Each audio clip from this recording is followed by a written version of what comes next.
भारत की सबसे शीर्षस्थ बैंकीय संस्था रिजर्व बैंक ऑफ इंडिया है। ये संभवतः आपको मालूम होगा।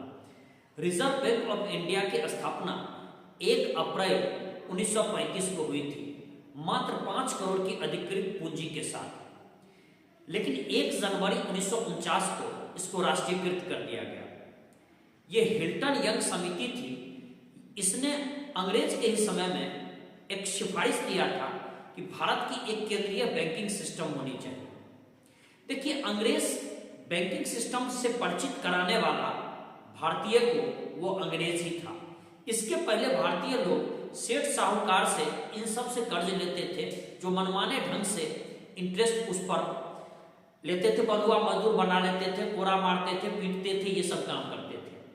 लेकिन अंग्रेज ने एक बैंकिंग सिस्टम भारतीय को सिखाया, तो उसमें रिजर्व बैंक भी उसकी एक महत्वपूर्ण कड़ी है। रिजर्व बैंक का पहला गवर्नर सर ओसबर्न स्मिथ था। ये 1935 से लेकर के 37 तक रहा था। जिस समय भारत आजाद हुआ था, उस समय रिजर्व बैंक के गवर्नर सीडी देशमुख थे।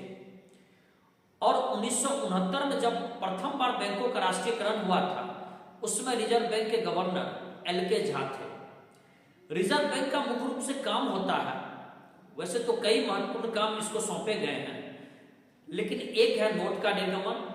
1 रुपये छोड़ करके बाकी नोट का निर्गमन रिजर्व बैंक करता है। बैंकों का बैंक का काम करता है।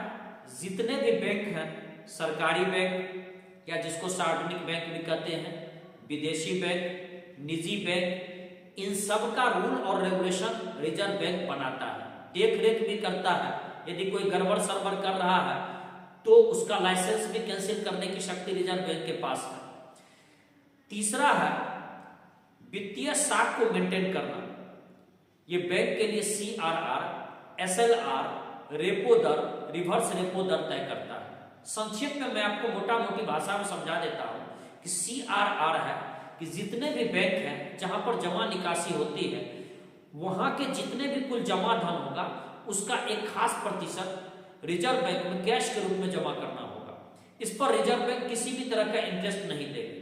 ये CRR का कितना दर होगा, ये रिजर्व बैंक तय करती है। ये इसलिए रिजर्व बैंक ने इसको तय कर रखा है कि कल को कोई बैंक डूबे तो कम से कम इतना प्रतिशत कैश के रूप में जनता का धन सुरक्षित है। और भी SLR भी ये रिजर्व बैंक लगाती है, जो एक प्रतिभूति के रूप में, तरलता के रूप में ये बैंक को रिजर्व बैंक के पास रखना होता है। ये भी रिजर्व बैंक तय करती है।